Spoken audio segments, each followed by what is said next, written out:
माँ श्री नर्मदे हर। पिछले कुछ समय से देखा जा रहा है कि सनातन के प्रति और अध्यात्म के प्रति युवाओं के बीच भी आकर्षण बढ़ता जा रहा है।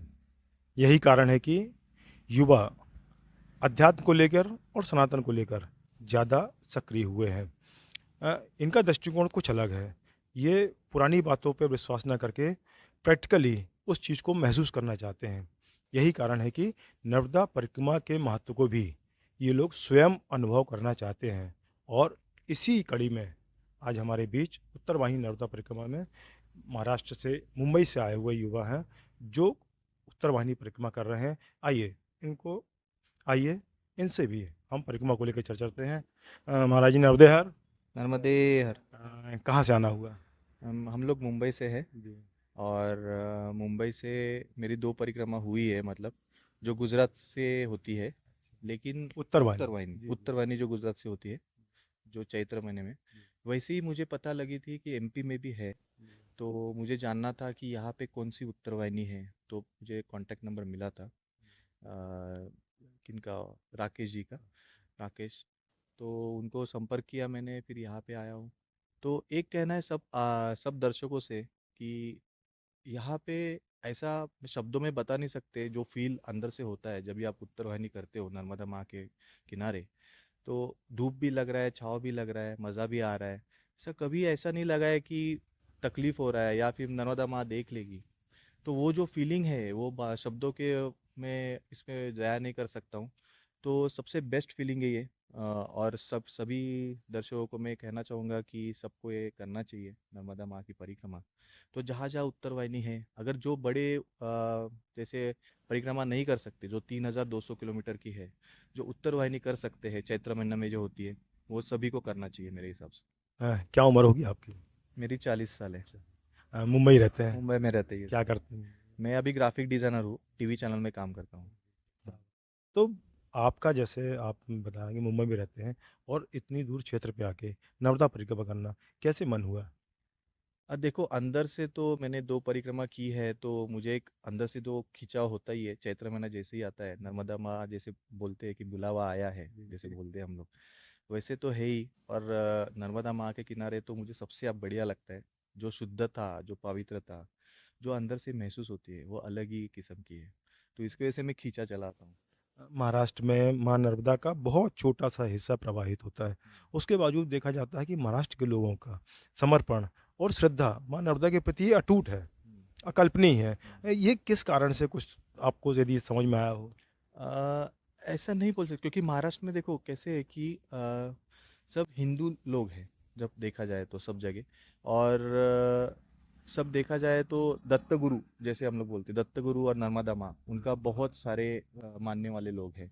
तो इसके कारण क्या होता है कि जो श्रद्धालु रहते हैं, उसके कारण तो श्रद्धालु खींचे चले आते हैं। तो महाराष्ट्र में भी है, गुजरात में भी है, अभी एमपी में मुझे पता लगा जैसे आपके यहाँ पे है। तो गुजरात से मुझे ज़्यादा अच्छा लगी यहाँ पे, सच बोलूँ तो। क्योंकि यहाँ का नैसर्गिक जो अभी तक है, टच सौंदर्य अभी तक वैसे का वैसा ही है। यहाँ पे कोई कमर्शियलाइज हुआ नहीं है, वो मुझे सबसे अच्छी बात लगी। लेकिन थोड़ी बहुत सुविधा यहाँ पे होनी चाहिए जो मुझे लगी, जैसे पानी की सुविधा, टॉयलेट की सुविधा। जेंट्स तो हम लोग कर लेते हैं, लेकिन लेडीज़ के लिए थोड़ा सा तकलीफ होने का चांसेस है। ऐसे। क्या चाहते हैं, प्रशासन को, शासन को इस ओर ध्यान देना चाहिए? ज़रूर, ज़रूर प्रशासन को ज़रूर ध्यान देना चाहिए, क्योंकि जहाँ पे देखो जैसे अलग-अलग टूरिस्ट लोग आते हैं। कुछ जैसे अभी यहाँ पे ऐसा नहीं है कि आप कोई पिकनिक के लिए गए हो, ये ऐसा नहीं है। कोई भी परिक्रमा है जिसमें आध्यात्मिक महत्व है उसका, हिस्टोरिकल प्लेस है ये। तो उसके बारे में जो भी आएँगे तो उसके लिए प्रशासन को हमेशा हेल्प करनी चाहिए कि जितने भी लोग आ रहे हैं, मुंबई से हो, महाराष्ट्र के हो, पूना से हो, गुजरात से हो, अलग-अलग तरीके से लोग आएँगे यहाँ पे। तो प्रशासन जितना हेल्प करेगी उतना लोगों को अच्छा लगेगा मेरे हिसाब से। बेसिक रिक्वायरमेंट मेरे ख्याल से परिक्रमा कुछ नहीं रहती। रास्ते में कहीं पानी मिल जाए, थोड़ा सा रुकने का साधन मिल एकदम जाए बेसिक, और एकदम बेसिक। वॉशरूम मिल जाए, बस बस, इससे ज़्यादा बस। कुछ नहीं है ना। कोई भी बड़ी ऐसा कोई भी नहीं रहता है कि हम लोग को ठंडा पानी ही चाहिए या फिर कोल्ड ड्रिंक ही चाहिए या फिर खाने के लिए ऐसा ही चाहिए, वैसा ही चाहिए। परिक्रमावासी हमेशा चटाई पे सोने वाला इंसान रहता है। वो किधर भी एडजस्ट कर सकता है। उसको सिर्फ पानी चाहिए, छाँव चाहिए, जो टॉयलेट की सुविधा है, जो बेसिक नीड्स हम लोग जो बोलते हैं, वो मिल जाए तो भी काफ़ी है। मैया जी किनारे यदि 4 फीट का रास्ता भी कच्चा मिल जाए तो बहुत उपयोगी बहुत होगा। बहुत क्योंकि अभी देखा जाए तो हम लोग थोड़ा टाइम सिर्फ मैया के किनारे ही थे, लेकिन उसके बाद से हम लोग पूरा डामर के रास्ते से चल रहे हैं। तो वो थोड़ा दिक्कत वाला लगता है, और कैसा है जितना मैया के नजदीक से चलेंगे उतना हम लोग खींचे चले आते हैं, क्योंकि मैया देखने के लिए, उसका वो फील करने के लिए हम लोग आए, ना कि डामर के रोड से चलने के लिए आए। तो वो बहुत दूर चली जाती है लेकिन दिखती नहीं, फिर देखना पड़ता है ऐसा किधर है मैया। तो ऐसा ना देखा जाए, क्योंकि उसके नजदीक से जितना रास्ता बनाया जाए उतना अच्छा है, प्रशासन के कहता हूँ। आपने तिलक की परिक्रमा 2 बार की है। कुछ उसके बारे में बताइए कि वहाँ की परिस्थितियाँ क्या हैं? प्रशासन कितना सहयोग करता है? और अब कितनी भीड़ होने लगी वहाँ पर? बराबर।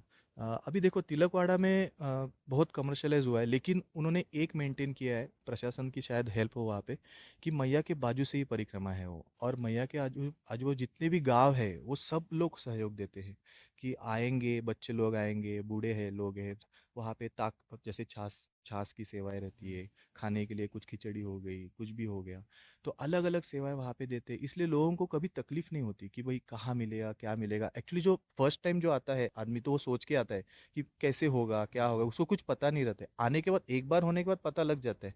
तो गुजरात में ऐसा नहीं है कि फर्स्ट टाइम भी किया, क्योंकि सब लोग सेवेकरी रहते हैं, गाँव से भी आते हैं, और पूरा आप देखोगे तो थोड़ा सा ही वहाँ पे भी रोड से चलना है, लेकिन थोड़ा है, वो 20 किलोमीटर की है, 40 किलोमीटर की है।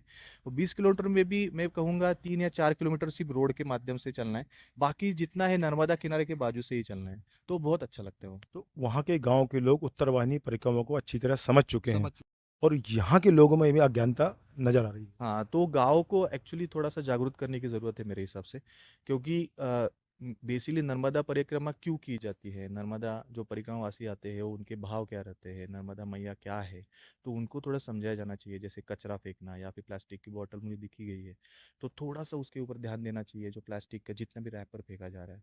तो कोई भी अगर आ रहा है, जा रहा है, तो वो खुद से थोड़ा-सा एक थैली कैरी करेंगे, तो उसके अंदर प्लास्टिक बॉटल्स और बाकी जितना भी लेस के पैकेट्स है, या फिर जो भी प्लास्टिक आपको दिख रहा है, जो पोल्यूशन करता है, नेचर को हार्मफुल है, तो वो अंदर डाल के कोई भी एक गांव का एक सदस्य भी चलते हुए अपना एक साथ थैला लेके जाए, तो ऑटोमेटिकली वो मार्ग क्लीन हो जाएगा, और प्रशासन को भी थोड़ा ध्यान देना चाहिए।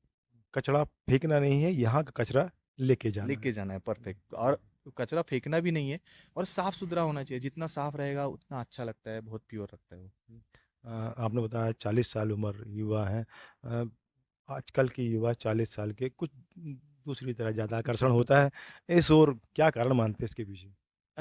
देखो एक्चुअली कैसा रहता है, एक हाँ, संस्कार भी उसको बोल सकते हैं, जो माता पिता परिवार। देते हैं, परिवार की तरफ से जो संस्कार दिए जाते हैं बचपन से, जो आध्यात्मिक महत्व है, जो सिखाया जाता है बचपन से, वो बहुत मायने करता है।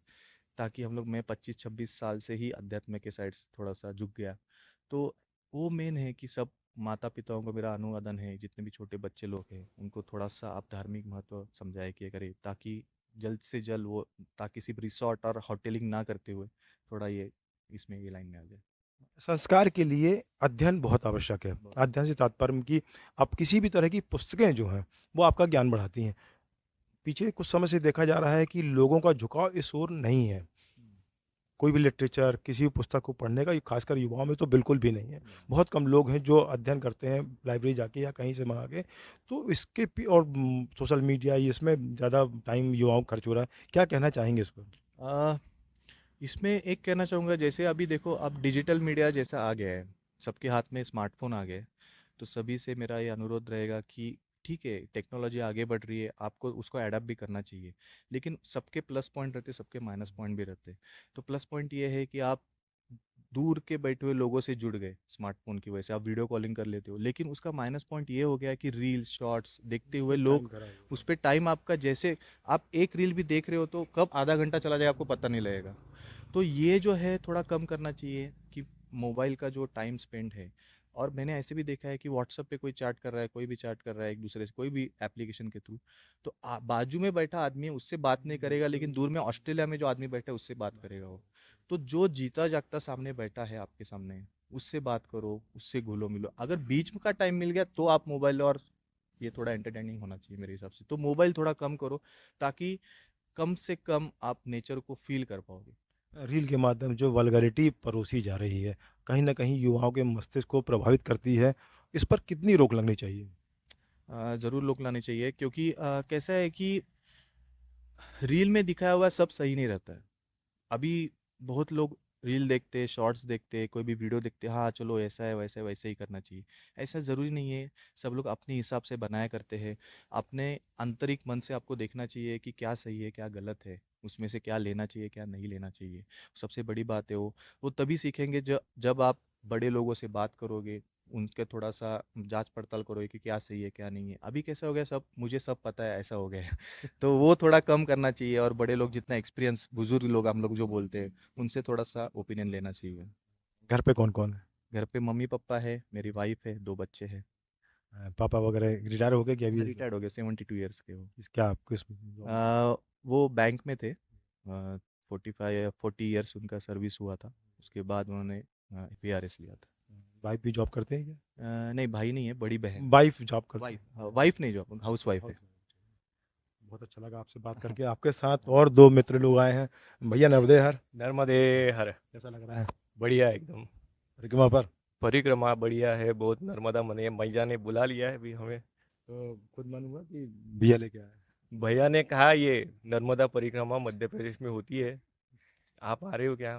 बोले चलो आएंगे, जरूर आएंगे। अगर नर्मदा मैया का बुलावा है तो जरूर आएंगे हम लोग। मुंबई में ही रहते हैं? मुंबई में रहते। क्या करते हैं? हम ग्राफिक डिजाइनर है। हाँ, साथ में? साथ में ही है। कैसा लगता है काम ये? बहुत बढ़िया है। क्या स्कोप है उसमें? स्कोप बहुत है। लाइन पे जैसे ये शहर का वातावरण, महानगर, और ये प्राकृतिक बिल्कुल वातावरण दिख रहा है यहाँ पर, है ना? तो इसका उपयोग कैसे हम कर सकते हैं? कुछ मन में आता होगा भी जब चल रहे हैं आप तो। प्राकृतिक वातावरण में तो बहुत बढ़िया रहता है। मैं तो कहूँगा यहीं पे रहना पसंद करूँगा, शहर छोड़ के। अगर यहीं पे रोजगार उपलब्धि हो जाती है तो मैं यहीं पे ही रहना पसंद करूँगा। मानव स्वभाव है, जो खेत पे काम कर रहा है उसको हवाई जहाज जाने वाला अच्छा लगता है, और जो हवाई जहाज से जा रहा हाँ है वो उसको लगता है खेत वाला। चलिए, क्या नाम है आपका? संतोष, संतोष भोगल। हाँ, आप भी परिक्रमा पर हैं, कैसा लग रहा है? बहुत अच्छा लग रहा है। क्या नाम है? संतोष। भी मुंबई से? हाँ, मैं भी मुंबई से। तो तीनों मित्र हम मतलब? तीनों एक साथ ही काम करते हैं। अच्छा, एक ही जॉब में? हाँ, एक ही जॉब में घर ग्राफिक। पे कौन कौन है? मेरे घर पे मम्मी है, वाइफ है और 2 लड़कियां हैं मेरी। अगले बार उनको भी लेके आएंगे? अवश्य अवश्य ज़रूर लाऊंगा। बहुत अच्छा लगा क्या कुछ परिक्रमा। कहना चाहेंगे यहाँ परिक्रमा जो कर रहे हैं उनसे, या स्थानीय शासन प्रशासन से? स्थानीय प्रशासन से वगैरह तो कुछ नहीं बोलना चाहूँगा क्योंकि इतना मुझे मालूम नहीं। लेकिन मेरा यही कहना है कि जितना और लोग आ सकते हैं इसमें, क्योंकि ये अभी तक ज़्यादा लोगों तक मालूम नहीं है ये। तो लोगों ने यहाँ पे आना चाहिए, इसका दर्शन लेना चाहिए नर्मदा मैया का, यही कहना चाहूँगा। तो मुंबई से चलकर लोग मंडला पहुंच रहे हैं, माँ रेवा की उत्तरवाहिनी परिक्रमा कर रहे हैं।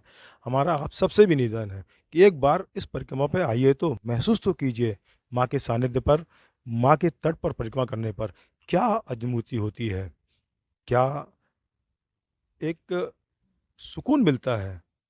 और हम इस यात्रा को और कितना भव्य रूप दे सकते हैं, इस पर विचार कीजिए। माँ श्री नर्मदे हर।